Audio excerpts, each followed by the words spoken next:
नमस्कार दोस्तों, मैं हूं एस्ट्रोलॉजर मीनाक्षी और आज के इस वीडियो में बहुत बहुत स्वागत करती हूं आप सभी धनु राशि वाले जातकों का। दोस्तों 29 मार्च 2025 को शनि देव का राशि परिवर्तन होने जा रहा है। शनि देव आपके चौथे भाव यानी मीन राशि में प्रवेश करेंगे 29 मार्च को। यहाँ से आपकी ढैया शुरू हो जाएगी। तो क्या इस ढैया से वाकई में डरने की जरूरत है? क्या ये ढैया उतने बुरे परिणाम लेकर आएगा जितने बुरे परिणाम बताए जा रहे हैं, या फिर कुछ सकारात्मक फल भी लेकर आ सकता है?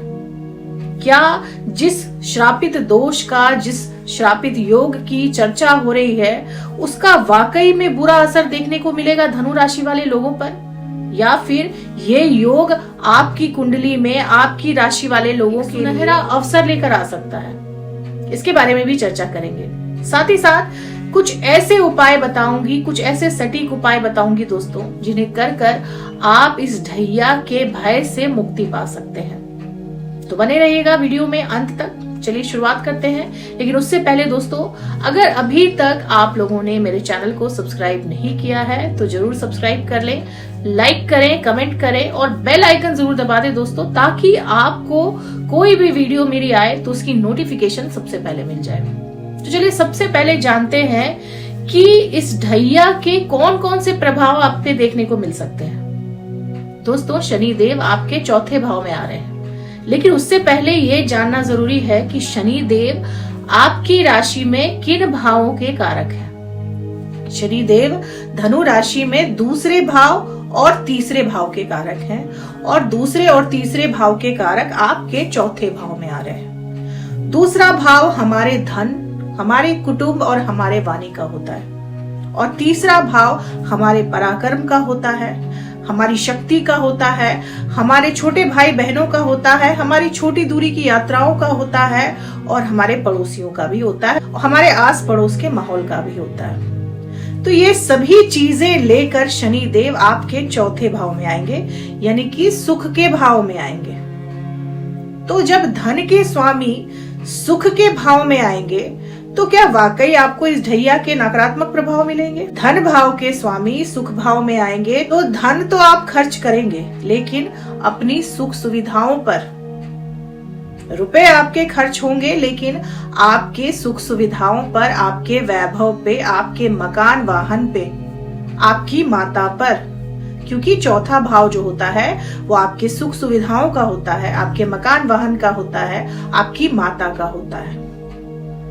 तो आप इन सब चीजों पर धन खर्च कर सकते हैं, यानी आप नया मकान ले सकते हैं, नई प्रॉपर्टी ले सकते हैं, जैसे ही शनिदेव आपके चौथे भाव में आएंगे। इसके अलावा नए वाहन भी आप ले सकते हैं, क्योंकि शनिदेव मकान और वाहन दोनों के ही कारक हैं और धन भाव के स्वामी हैं। तो आप धन खर्च करेंगे, लेकिन मकान वाहन पर। माता की सेहत आपकी थोड़ी सी खराब रह सकती है, जिस पर आप धन खर्च कर सकते हैं, यानी माता की सेहत पर ध्यान देने की जरूरत आपको पड़ सकती है। माता की सेहत खराब रह सकती है, जिस पर आपके पैसे खर्च हो सकते हैं। अब इसके अलावा दोस्तों शनि आपके तीसरे भाव के भी मालिक हैं। तीसरा भाव आपके पराक्रम का होता है, तो आपके घर में आपका पराक्रम बढ़ेगा, आपके अपने घर में आपका मान सम्मान बढ़ सकता है।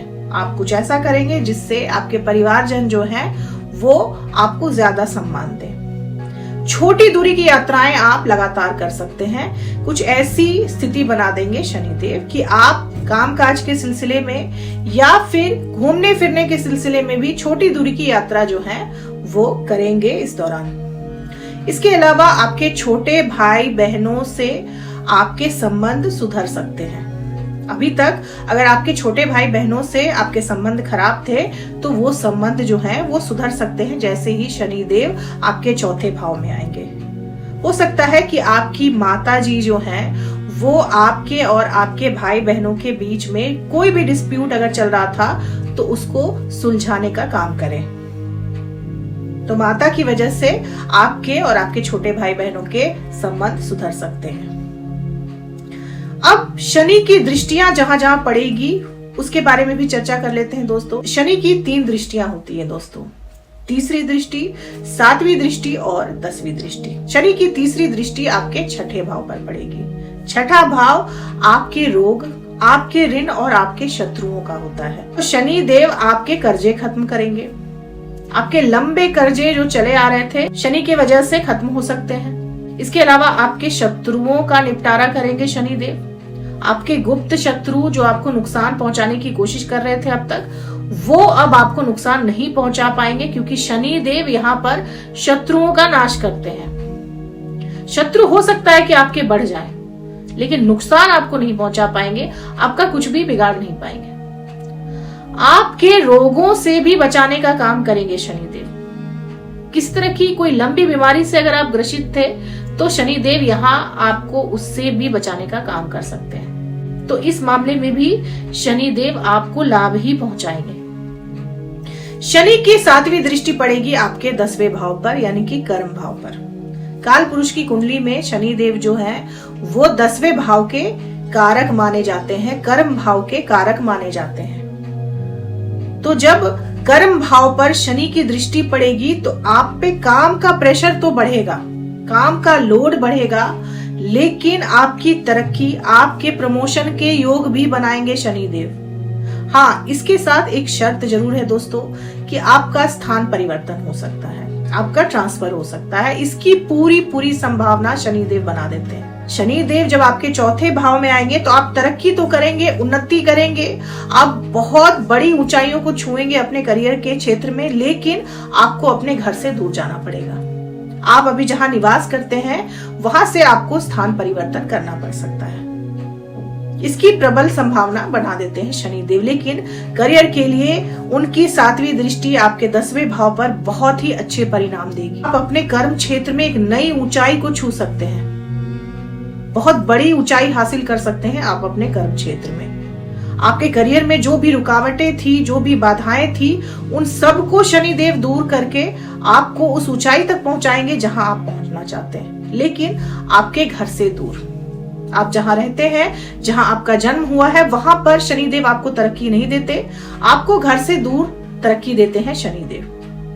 तो अगर आप अपने घर से किसी दूसरे शहर जाते हैं या विदेश जाते हैं तो वहां पर आप काफी तरक्की करेंगे और काफी नाम और यश भी कमाएंगे। इसकी प्रबल संभावना है। अब शनि की 10वीं दृष्टि जो कि आपके लग्न पर पड़ेगी, आपके पहले भाव पर पड़ेगी। यहां पर शनिदेव समस्याएं खड़ी कर सकते हैं, क्योंकि जब पहले भाव पर शनि की दृष्टि पड़ेगी तो आपको अपने सेहत को लेकर सचेत रहने की जरूरत है।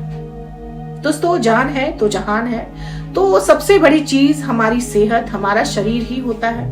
आपको अपने सेहत पर ध्यान देने की जरूरत पड़ सकती है। सेहत संबंधित समस्याएं आपको आ सकती है, आपकी भागदौड़ बढ़ सकती है, जिस वजह से आप थकान से परेशान रह सकते हैं। आपके पैरों में किसी तरह की कोई तकलीफ हो सकती है, पैरों में आपको किसी तरह की कोई समस्या हो सकती है, इसकी प्रबल संभावना है। इसके अलावा क्योंकि शनिदेव दूसरे और तीसरे भाव के कारक हैं और आपके पहले भाव पर दृष्टि डालेंगे, तो आपको गले से संबंधित परेशानियां हो सकती है, गले में किसी तरह का इन्फेक्शन वगैरह हो सकता है, आपको माइग्रेन हो सकती है, सिर दर्द हो सकता है। इस तरह की समस्याएं शनिदेव देते हैं। अगर आपको डायबिटीज या ब्लड प्रेशर है तो आपको अपना और ज्यादा ध्यान रखने की जरूरत है, क्योंकि इसमें भी इजाफा कर सकते हैं शनिदेव जब उनकी दृष्टि आपके पहले भाव पर पड़ेगी। भाग दौड़ बहुत ज्यादा रहेगी, जिस वजह से आप हर वक्त थकान महसूस कर सकते हैं, आपके शरीर में दर्द रह सकता है। तो अपनी सेहत का आपको काफी ध्यान रखना है। प्रॉपर नींद आपको लेनी है, क्योंकि नींद की भी समस्या हो सकती है शनि की दृष्टि जब आपके पहले भाव पर पड़े। और जब आप प्रॉपर नींद नहीं लेते हैं, आपकी नींद पूरी नहीं होती है, तो बहुत सारी शारीरिक समस्याएं जो है वो एक साथ खड़ी हो जाती हैं। सेहत को लेकर काफी सचेत रहने की आपको जरूरत है। कुछ इस तरह के प्रभाव दिखाएंगे शनि देव आपके 4थे भाव में आकर। माता की सेहत का ध्यान रखना है, अपनी सेहत का ध्यान रखना है और स्थान परिवर्तन के लिए तैयार रहना है। लेकिन आप अपने नौकरी व्यापार में तरक्की कर सकते हैं, आप नया मकान वाहन खरीद सकते हैं, आपका लाइफस्टाइल चेंज हो सकता है। अब आपका जो नजरिया होगा जिंदगी को देखने का वो थोड़ा गंभीर हो जाएगा। आप लाइफ को अगर अभी तक सीरियसली नहीं ले रहे थे तो अब आप लाइफ को सीरियसली लेना शुरू करेंगे। अब आप फ्यूचर के लिए प्लानिंग करना शुरू कर देंगे, जो कि एक अच्छी बात है। दोस्तों, यहाँ पर सूर्य देव का भी गोचर होगा 14 अप्रैल को। 14 अप्रैल को सूर्य देव आपके 5वें भाव में आएंगे और यहाँ पर सूर्य देव उच्च के हो जाएंगे। संतान से संबंधित कोई अच्छी खबर सुनने को मिल सकती है आपको, क्योंकि सूर्य देव की दृष्टि पड़ेगी आपके 11वें भाव पर। उच्च के सूर्य की दृष्टि पड़ेगी आपके 11वें भाव पर। आपका सोशल सर्कल जो है वो काफी प्रभावशाली हो जाएगा। बड़े बड़े लोगों के साथ आपका उठना बैठना हो सकता है, बड़े बड़े लोगों से आपकी जान पहचान हो सकती है और इस जान पहचान से आपको काफी फायदा हो सकता है अप्रैल के महीने में। ऐसे दंपति जो लंबे समय से संतान प्राप्ति के लिए इच्छुक थे, उनकी ये इच्छा पूरी हो सकती है 14 अप्रैल के बाद। सूर्य देव 5वें भाव में आएंगे। काल पुरुष की कुंडली में सूर्य देव 5वें भाव के कारक है और यहाँ पर जब सूर्य देव उच्च के होकर आएंगे तो आपको संतान प्राप्ति हो सकती है, इसकी पूरी संभावना है। मंगल देव अभी आपके 7वें भाव में विराजमान है, लेकिन मंगल देव 5 अप्रैल को आपके 8वें भाव में चले जाएंगे और वहां पर वो नीच के हो जाएंगे। उस वक्त आपको थोड़ी सी सावधानी रखने की जरूरत है अपने प्रेम संबंधों में। 5 अप्रैल तक आपके प्रेम संबंधों में सब कुछ बहुत अच्छा चलेगा, लेकिन 5 अप्रैल के बाद आपको अपने प्रेम संबंध में काफी सतर्क रहने की जरूरत है। आपके और आपके प्रेमी के बीच में छोटे मोटे झगड़े हो सकते हैं, इसकी पूरी संभावना है। दोस्तों, बृहस्पति आपके राशि के स्वामी है। बृहस्पति देव अभी आपके 6ठे भाव में विराजमान है, लेकिन बृहस्पति का भी गोचर होने जा रहा है बहुत जल्द। उसके बाद आपके जीवन में बहुत बड़े बड़े बदलाव आएंगे। इसके बारे में मैं अगली वीडियो में चर्चा करूंगी, लेकिन बृहस्पति जो कि आपकी राशि के स्वामी हैं, वो 6ठे भाव में है और जब वो 7वें भाव में आएंगे मई के महीने में, आपके जीवन की दिशा ही बदल जाएगी। तो दोस्तों, आपने देखा कि ढैया के उतने बुरे प्रभाव आपको नहीं देखने को मिलेंगे जितना कि लोग आपको बता रहे हैं। लेकिन अगर फिर भी आपको ढैया से डर लग रहा है या ढैया का भय है, तो एक बहुत ही छोटा सा उपाय है जिसे कर आप इस ढैया के भय से मुक्त हो सकते हैं। क्योंकि अप्रैल के महीने में शनि और राहु दोनों ही रहेंगे आपके 4थे भाव में। हो सकता है कि आपकी माता की सेहत ज्यादा खराब हो जाए, तो आप एक छोटा सा उपाय कर लें जिससे आपको काफी फायदा होगा।